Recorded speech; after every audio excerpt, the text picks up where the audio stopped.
बच्चों हम परमुटेशन और कम्बिनेशन कर रहे थे, तो अब उससे पहले हमने फैक्टोरियल वाला सोल्व किया था कि हम फैक्टोरियल को कैसे सोल्व करते हैं। तो इसी तरह से आज हम परमुटेशन स्टार्ट करने वाले हैं। तो परमुटेशन में क्या है, होता क्या है परमुटेशन और कम्बिनेशन में? परमुटेशन में हम अरेंजमेंट करते हैं, कम्बिनेशन में हम सिलेक्शन करते हैं।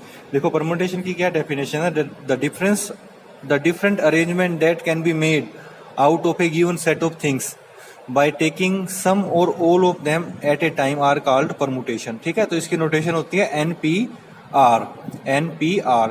अब यहाँ पे एक चीज ध्यान रखने की है कि जो अपर वैल्यू है ना, जो सपोज इसमें n की जो वैल्यू है वो r से हमेशा बड़ी रहती है। n की वैल्यू r से हमेशा बड़ी रहती है। n की वैल्यू, तो जो n की वैल्यू होगी वो r से हमेशा बड़ी होगी। तो इसकी जो जनरल नोटेशन होती है, इसको हम कैसे लिखते हैं NPR को? n फैक्टोरियल बाय में n माइनस r फैक्टोरियल, इस तरह से हम इसको लिखते हैं। तो देखो अब हम क्वेश्चंस करते हैं कुछ इसके। देखो ये NPR है n फैक्टोरियल बाय में n माइनस r फैक्टोरियल। ठीक है, तो n is always greater than r। अगर मान लो n 3 है तो r की वैल्यू 2 हो सकती है या 1 हो सकती है, 0 हो सकती है। ठीक है, सपोज जैसे हमारा ये एग्जांपल ले लिया 12p3, तो इसको हम क्या ले सकते हैं? 12 का फैक्टोरियल, क्योंकि n की वैल्यू यहाँ पे 12 है, r की वैल्यू 3 है, और 12 माइनस में 3 फैक्टोरियल।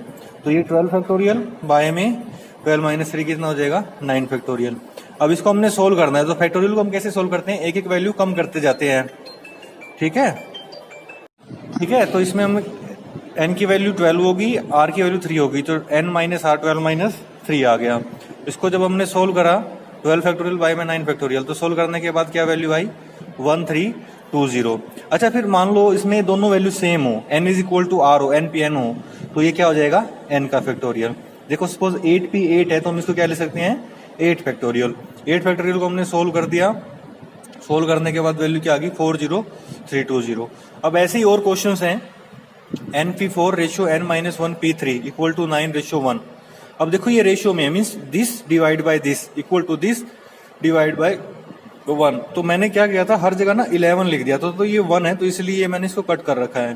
तो NP4 बाय में n माइनस 1p3, तो ये आ गया वैल्यू 9/1। तो इसको सोल्व करेंगे n फैक्टोरियल बाय में n माइनस 4 का फैक्टोरियल, और इसको सोल्व कर लेंगे n minus 1 factorial n minus 1 minus 3 का फैक्टोरियल, तो इक्वल टू में 9/1। ठीक है, तो इसको जब हमने सोल्व करा तो ये क्या आया? n फैक्टोरियल बाय में n minus 4 factorial n minus 1 by में n माइनस 4, तो ये इससे कैंसिल हो गया, 9/1 आ गया। n फैक्टोरियल बाय में n minus 1 factorial equal to 9/1। तो देखो इसमें क्या हुआ, n माइनस 1 से n माइनस 1 कट गया, n इज इक्वल टू 9/1, तो n की वैल्यू क्या आ गई हमारी? 9। ठीक है, तो इधर क्या है? 5pr इक्वल टू में 2 इंटू में 6pr माइनस 1, फाइंड r की वैल्यू। तो इसको क्या लिख लिया? इसको सोल्व कर लिया इक्वल टू 2, इसको भी सोल्व कर लिया हमने। सोल्व करने के बाद देखो यहाँ पे क्या आया, ये 5 फैक्टोरियल है, ये 6 फैक्टोरियल है, तो इसको 6 फैक्टोरियल को क्या लिखेंगे? 6 इंटू में 5 का फैक्टोरियल। 5 से 5 कैंसिल हो गया, इधर 5 माइनस आर है, इधर देखो 7 माइनस आर था, तो एक एक वैल्यू हमने कम करके लिख दी। कम करके लिखी तो 7 में से 1 करेंगे 6 में से 1 माइनस किया तो 5 आ गया, तो ये इससे ही कैंसिल हो जाएगा। तो 1 इक्वल टू में 2, 6 बाय में 7 माइनस आर इंटू में 6 माइनस आर, तो ये लिख दिया। अब इनकी क्रॉस मल्टीप्लाई करके सोल्व करेंगे तो ये वैल्यू आ जाएगी are square minus 13r plus 30। अब इसको जब सोल्व करेंगे तो r की वैल्यू 3 और r की वैल्यू 10 आएगी।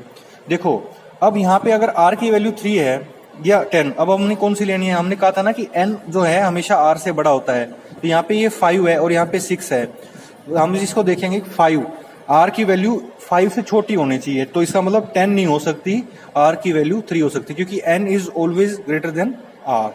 ठीक है, तो आज के लिए इतना ही। आप इसके एग्जाम्पल कीजिए, एक्सरसाइज के क्वेश्चंस कीजिए, वो इसी तरीके की हैं।